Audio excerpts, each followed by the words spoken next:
नमस्कार दोस्तों, आप सभी का स्वागत है आज के इस सेशन में, जिसमें हम आज पढ़ेंगे पॉलिटी। जो हमारा पॉलिटी के जितने भी टॉपिक होंगे हम उनको एक क्रम से करते जाएंगे और यह सीरीज़ आपके लिए बहुत ही इम्पोर्टेंट होगी आने वाली परीक्षाओं में। वो चाहे आपकी जो परीक्षाएं हो, जैसे आपकी UP PCS, RO Allahabad high court की जो वैकेंसी आई हैं, या फिर आपके लेखपाल की जो वैकेंसी हैं, उन सभी के लिए मोस्ट इम्पॉर्टेंट क्लास होगी। तो ज़्यादा देर ना करते हुए चलते हैं अपने टॉपिक की तरफ और देखते हैं क्या है। इसमें हम केवल थ्योरी पढ़ेंगे, इसकी प्रैक्टिस जब ये कंप्लीट हो जाएगी उसके बाद करेंगे।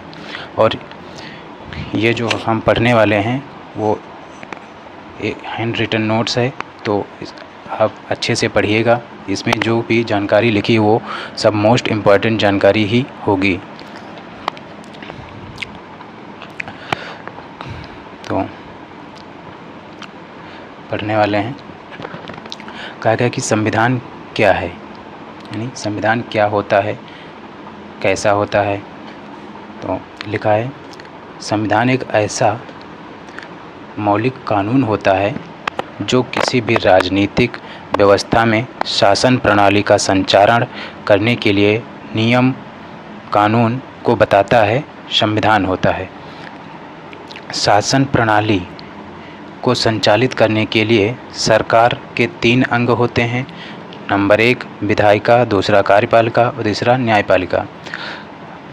विधायिका, कार्यपालिका व न्यायपालिका को शक्तियाँ संविधान से प्राप्त होती हैं, साथ ही उनके शक्तियों का सीमांकन भी संविधान ही करता है,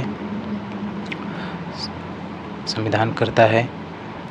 तथा संविधान सरकार एवं नागरिकों के मध्य संबंधों को भी बताता है। संविधान निर्मित होने के आधार पर संविधान निम्नलिखित 2 प्रकार का होता है। यानी संविधान निर्मित होने के आधार पर 2 प्रकार का संविधान होता है। नंबर 1 यानी संविधान के प्रकार में हो गया आपका लिखित संविधान। कैसा?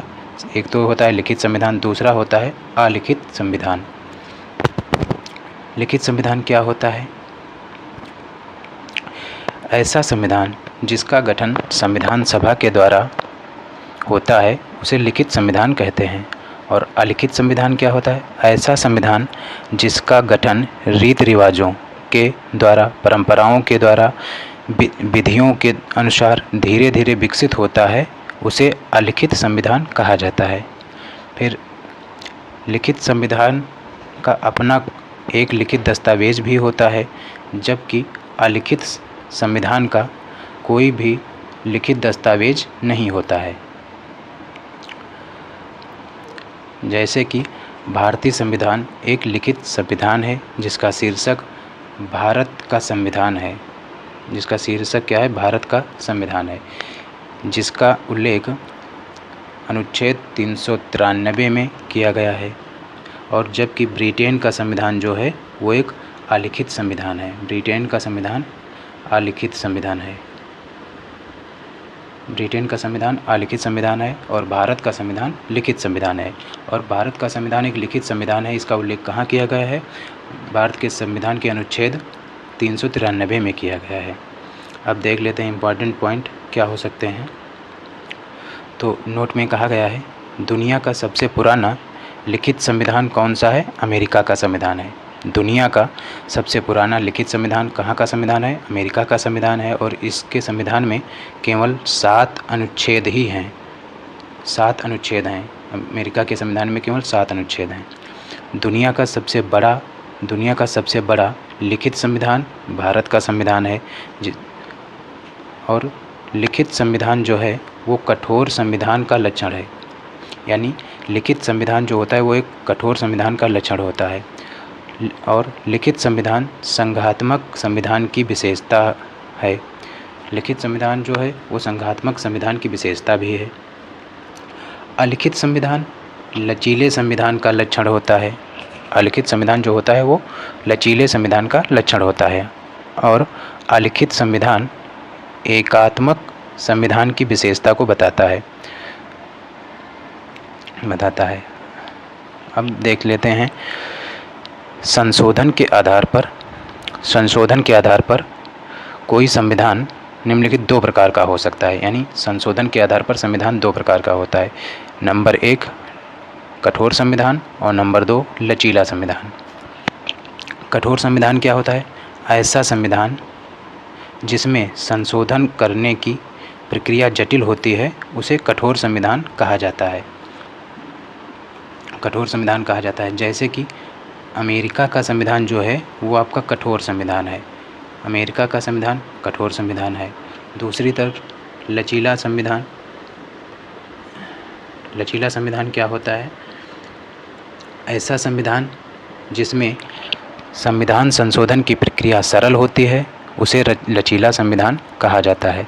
यानी जिसमें संविधान संशोधन की प्रक्रिया सरल होगी वह लचीला संविधान होगा, और जिस संविधान में संविधान संशोधन की प्रक्रिया जटिल होगी वह कठोर संविधान होगा। इस तरह ब्रिटेन का संविधान जो है वो आपका लचीला संविधान है। ब्रिटेन का संविधान कैसा है? लचीला संविधान है। नोट्स में देख लेते हैं क्या लिखा हुआ है कि कहा गया है कठोर संविधान संघात्मक संविधान की विशेषता बताता है। यानी कठोर संविधान जो है वो संघात्मक संविधान की विशेषता बताता है, जबकि लचीला संविधान जो है वो एकात्मक संविधान की विशेषता बताता है। लचीला संविधान एकात्मक संविधान की विशेषता और कठोर संविधान संघात्मक संविधान की विशेषता को बताता है। अब आगे चलते हैं और देखते हैं कार्यपालिका और विधायिका के संबंधों के आधार पर कोई शासन प्रणाली निम्नलिखित दो प्रकार की होती है। यानी कार्यपालिका और विधायिका के संबंधों के आधार पर कोई भी शासन प्रणाली जो है वो दो प्रकार की होती है। पहली नंबर 1 आपका हो जाएगी संसदीय शासन प्रणाली, जिसे पार्लियामेंट्री सिस्टम कहते हैं, और दूसरी अध्यक्षीय शासन प्रणाली जिसे प्रेसिडेंशियल सिस्टम कहते हैं। तो अब संसदीय शासन प्रणाली क्या होती है उसके देख लेते हैं। संसदीय शासन प्रणाली के लक्षण और विशेषताएं। तो पहला क्या है?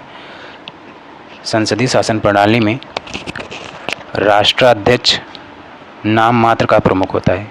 यानी संसदीय शासन प्रणाली में जो राष्ट्राध्यक्ष होता है वो नाम मात्र का प्रमुख होता है, और वास्तविक शक्तियां जो हैं वो प्रधानमंत्री में निहित होती हैं। संसदीय शासन प्रणाली में राष्ट्राध्यक्ष नाम मात्र का प्रमुख होता है और वास्तविक शक्तियां जो हैं वो प्रधानमंत्री में निहित होती हैं। दूसरा पॉइंट क्या कहा गया कि कार्यपालिका और विधायिका एक दूसरे से जुड़े होते हैं। तीसरा पॉइंट कार्यपालिका और विधायिका, कार्यपालिका जो है वो विधायिका के प्रति उत्तरदायी होती है। संसदीय शासन प्रणाली में क्या होता है, ये पॉइंट आपका इम्पॉर्टेंट है। संसदीय शासन प्रणाली में जो है कार्यपालिका विधायिका के प्रति उत्तरदायी होती है। ये क्वेश्चन कई बार पूछा जा चुका है। और निम्न सदन का विघटन होता है। संसदीय शासन प्रणाली में जो है वो निम्न सदन का विघटन हो सकता है, और कार्यपालिका विधायिका के प्रति उत्तरदायी होती है। और तीसरा आपका लास्ट पॉइंट जो हो जाएगा कि मंत्रियों का चयन सदन के भीतर से ही किया जाता है।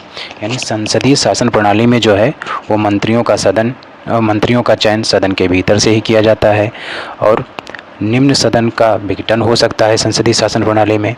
संसदीय शासन प्रणाली में ही कार्यपालिका विधायिका के प्रति उत्तरदायी होती है। संसदीय शासन प्रणाली में कार्यपालिका और विधायिका एक दूसरे से जुड़े भी होते हैं। और संसदीय शासन प्रणाली में क्या होता है, राष्ट्राध्यक्ष जो होता है वो नाम मात्र का प्रमुख होता है, जबकि वास्तविक प्रमुख प्रधानमंत्री होता है।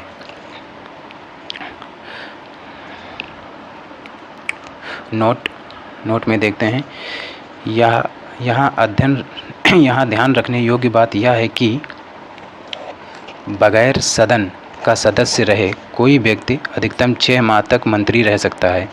यानी यदि वह सदन का सदस्य, यदि कोई मंत्री चयन हुआ, यदि कोई व्यक्ति या कोई सदस्य मंत्री के पद पर चयनित हुआ है और वह सदन का सदस्य नहीं है, तो वह केवल अधिकतम 6 माह तक ही मंत्री रह सकता है। उसके बाद उससे अपनी सदस्यता, सदन की सदस्यता लेनी होगी। अब अध्यक्षीय शासन प्रणाली की विशेषताओं के बारे में बात करते हैं, देख लेते हैं क्या हैं। तो अध्यक्षीय शासन प्रणाली की विशेषताएं। अध्यक्षीय शासन प्रणाली में राष्ट्राध्यक्ष ही वास्तविक प्रमुख होता है। अध्यक्षीय शासन प्रणाली में राष्ट्राध्यक्ष ही वास्तविक प्रमुख होता है। दूसरा, कार्यपालिका विधायिका के प्रति जवाबदेह नहीं होती है, यानी कार्यपालिका विधायिका के प्रति उत्तरदायी नहीं होती है, जबकि उस संसदीय शासन प्रणाली थी उसमें कार्यपालिका विधायिका के प्रति उत्तरदायी होती थी। और फिर कार्यपालिका और विधायिका एक दूसरे से स्वतंत्र होते हैं, यानी अध्यक्षीय शासन प्रणाली में जो है वो कार्यपालिका और विधायिका एक दूसरे से पूर्णतः स्वतंत्र होते हैं। अध्यक्षीय शासन प्रणाली में मंत्रियों का चयन सदन के बाहर से भी किया जा सकता है, यानी मंत्रियों का चयन जो है के बाहर से भी हो सकता है और सदन के भीतर से भी हो सकता है। तो आज के लिए बस इस वीडियो में हम इतना ही पढ़ेंगे, बाकी आगे कल मिलेंगे नेक्स्ट वीडियो के साथ। तब के लिए धन्यवाद। जय हिंद, जय भारत। और अगर आपको ये सीरीज़ या ये वीडियो पसंद और ये कंटेंट पसंद आता हो तो आप लाइक करिएगा, कमेंट करिएगा। अगर आपको इसकी PDF चाहिए तो कमेंट बॉक्स में डिस्क्रिप्शन में हमारा टेलीग्राम का लिंक है, उसको ज्वाइन करिएगा। वहाँ से आपको इसकी PDF भी मिल जाएगी इसी तरह फॉर्मेट में, जिसको आप प्रिंट भी करवा सकेंगे। तो आज के लिए बस इतना ही, मिलते हैं नेक्स्ट वीडियो में।